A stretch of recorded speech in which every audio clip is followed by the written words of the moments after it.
I'm Melissa. I've been married for nearly 10 years now, and we're both in our 40s. We don't have any children, and I live with my husband, Cedric. Cedric is 5 years older than me and works an ordinary white-collar job. I have a part-time job as well, so there's a little financial cushion for the two of us. Since getting married, we haven't had any significant arguments, and I think we've been getting along quite well.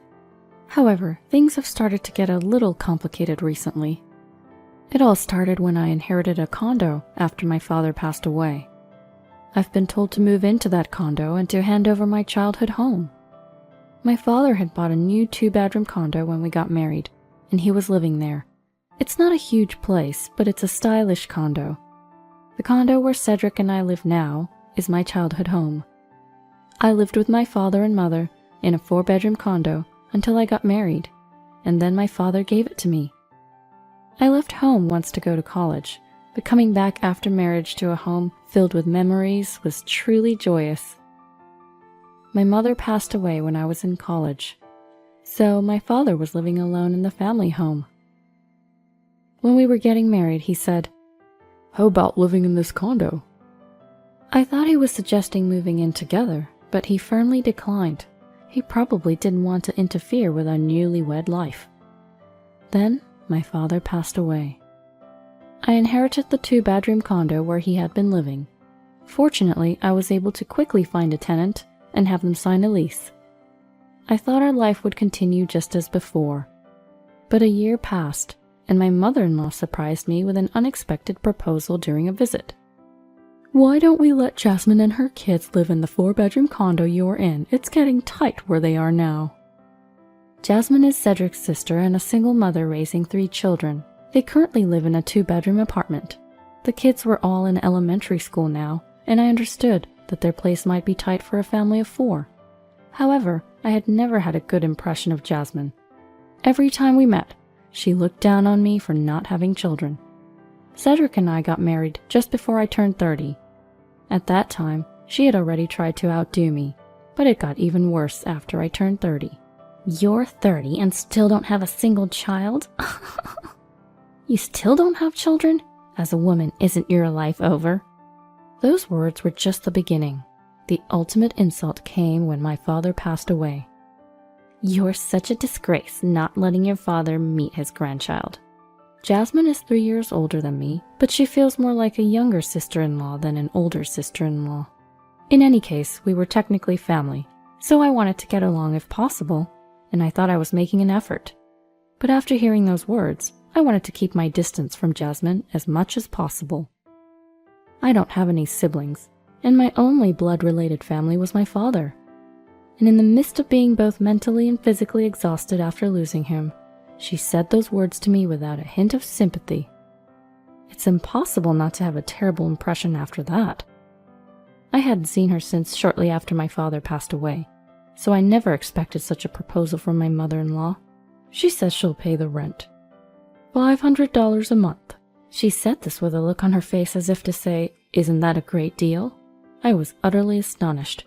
Our condo is not that new, but it has been renovated, so the facilities are clean and there are no problems.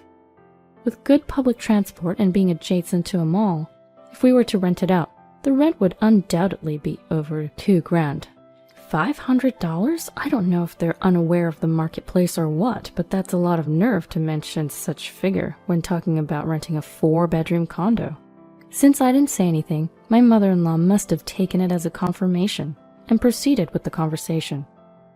"Don't you have a condo that you're renting out now? You two can live there. Just don't renew the lease. You two can move in, and once you're done moving, Jasmine and her family can move in. How many years is the lease?" she said. Cedric, being himself, said, "Oh yeah, that's a great idea. The condo where my father-in-law lived is new and stylish, and it's enough space for the 2 of us to live in." It seemed like the conversation would just keep moving forward on its own, so I asked, "Aren't we supposed to live here together?" In reality, my in-laws live in a single-family home, and now it's just my father-in-law and mother-in-law living there. Cedric and Jasmine's rooms aren't even being used. It seemed like it wouldn't be a problem if Jasmine's family moved in. Rather, if they wanted to move to a larger place, shouldn't they rely on their parents' home before asking us to move? However, it seems that if they move into my in-laws' home, the children will have to transfer schools. They would need to purchase new school uniforms and other things, so they said it would be a waste of money. I couldn't explicitly say no to my mother-in-law about renting the place to Jasmine, but I told her, "This is where I was born and raised. I can't just decide to leave so easily." We left my in-laws' house without saying anything else that day. Considering that my mother-in-law said, "I'm not saying you have to do it right away," she probably hasn't given up at all. When I got back to the condo, I said to Cedric, "This is my family home, you know. How can you agree to leave so easily?" Cedric seemed surprised, like he hadn't even thought I was angry. "Wait, but your family home is a condo," he said. I was truly disappointed with Cedric, who just said that without apologizing. Cedric, who grew up in a single-family home, seems to have a strong impression that a family home must be a standalone house. He doesn't seem to understand how I could consider a condo my family home. Since we were raised in different environments, I suppose it's understandable, but a simple word of apology would have been nice. My anger reached a peak, and I raised my voice.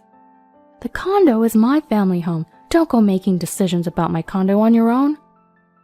Cedric seemed displeased when I referred to it as my condo. "What do you mean, your condo? We've been married for 10 years. It's our condo," he shouted back. If he hadn't denied that I think of this condo as my family home, if he hadn't resisted renting it to my sister-in-law, I might not have minded Cedric calling it our condo. But now I couldn't help but feel disgusted when he said our condo. After that, we talked about it many times, but we were still at an impasse.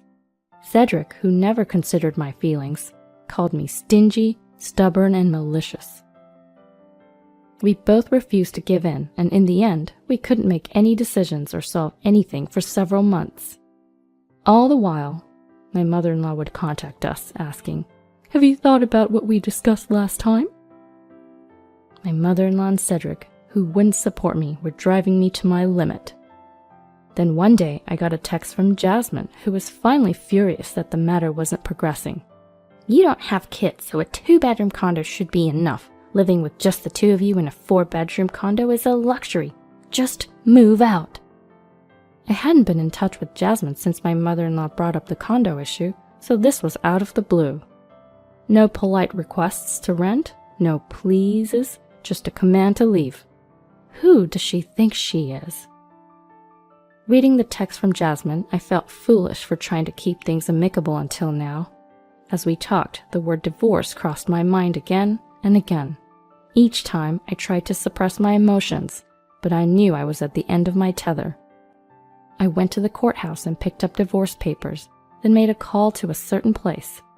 A few days later, I headed to the county clerk's office. When I obtained the copies of the property deeds, I found that the condo I live in and the one I'm renting out are both in my name. With this confirmation, I decided to give my husband one last chance. "I've told you over and over I really don't want to rent this condo to Jasmine. It's my family home. I just can't bear to rent it to someone who's looked down on me and said awful things. I want you to tell her not to count on this place either." Cedric's face showed clear annoyance. It was always like this when I brought up the subject. In the past, during arguments with Cedric, I told him everything Jasmine had said to me. I thought by telling him, he would understand why I didn't want to rent to Jasmine. But that didn't happen. Cedric even said, "But what Jasmine is saying isn't entirely wrong either." In retrospect, I should have divorced him right then and there. It would have spared me so much distress, but I didn't have the courage to leave someone I'd been with for 10 years, or to be alone as I approached 40. Now it's different. If Cedric rejects my proposal, I'll say goodbye. I had made up my mind, and that was my plea. "You hate moving out of your family home that much? You're just tormenting Jasmine because you hate her. It's your fault for acting in a way that invites disdain, and plus you're just exaggerating. It's not like you've been told anything that bad. I can't understand why you can be so spiteful." Unaware of my desperate resolve, Cedric said this with a baffled look on his face. I just couldn't understand Cedric, who never once sided with me, no matter how many times I told him. Perhaps we can never understand each other anymore. Then please fill this out." With those words, I handed him the divorce papers. I thought he might panic or become agitated, but Cedric simply snorted with a smirk when he saw the divorce papers. "Come on, what's this about? You think threatening to divorce me will make me back down?" Cedric seemed to think I wasn't serious about the divorce. "This isn't a threat. I thought I could get along with Jasmine even if she's just my sister-in-law, but now I feel it's impossible. Same with your mother and you. I can't trust you anymore and there's no love left. It's over. Pack your things and leave now." Without knowing how determined I was about the divorce, Cedric laughed. Anger welled within me and I spoke my mind. I wanted him to leave as soon as possible. "Jasmine and my mom don't necessarily dislike you. Can't you see this is all your fault because you only think about yourself?" Cedric countered. Feeling that this was getting us nowhere, I said, "Enough. We can't understand each other anymore. You don't want to understand me, and I don't want to understand you. I can only think of divorce. If you don't sign, I'll file for mediation." I said this coldly. Cedric yelled, "Enough already!" kicked the wall and stormed out of the house. He didn't sign the divorce papers or take any of his belongings. It seemed he just wanted to leave the situation behind. Days later, just as I expected, Cedric came back. With a guilty look on his face, he asked, "What should I do?" Does he think that I'll forgive him if he humbles himself? There's nothing to do at all. Everything's already settled. If you agree to the divorce, sign the divorce papers. If not, I'll file for mediation. Also, I've decided to sell this condo. Yes, I had decided to sell my family home. The day I went to court to get the divorce papers, I contacted my father's friend, Mr. Allen. I had met Mr. Allen several times since I was young, and he was very close to my father. Mr. Allen, who came to my father's memorial service, gave me his business card saying, "If you need anything, just ask." His business card listed the name of his law firm. Mr. Allen was a lawyer there.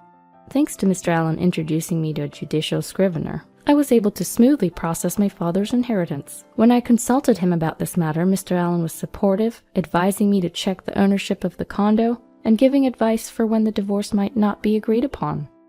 I think that's why I could take a strong stand. After Cedric left the house, I resolved to sell the condo. I contacted a real estate agent and told them I wanted to sell. I informed Mr. Allen that the conversation with Cedric had not gone well, that I could not get him to sign the divorce papers, and that he had left the house without settling anything. I asked for his help if it came to mediation. Cedric, upon hearing that the condo was going up for sale, widened his eyes, and contrary to his previous attitude, let out an intimidating low voice. "What? So, you kept saying it's your family home and now you're selling it? So it wasn't that important after all. Then you could have rented it to Jasmine, you stingy woman." Cedric might have lashed out, but I no longer cared what he said. "So?" I sent him a cold glance. He seemed a bit stiffened, but apparently he wasn't backing down yet. "Don't just decide to sell it on your own. The title may be in your name, but when we divorce, there should be a division of property. This condo was our shared property where we lived, right?" Facing the defiant Cedric, I smugly said, "Too bad. This condo was put in my name by my father just before I got married. Anything I owned before marriage isn't subject to property division. I've already confirmed it with the lawyer. Though it was hard to let go of the family home, I didn't want to increase the bad memories associated with this place by holding on to it. I consulted with Mr. Allen, and once I found out that this condo wouldn't be subject to property division, I was able to decide to sell it right away.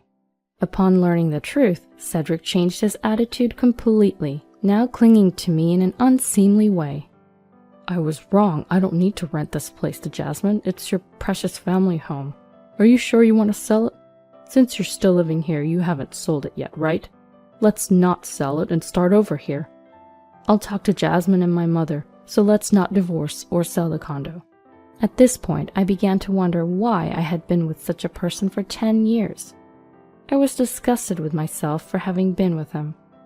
"Don't say nice things now. You never stood by me no matter how many times we talked.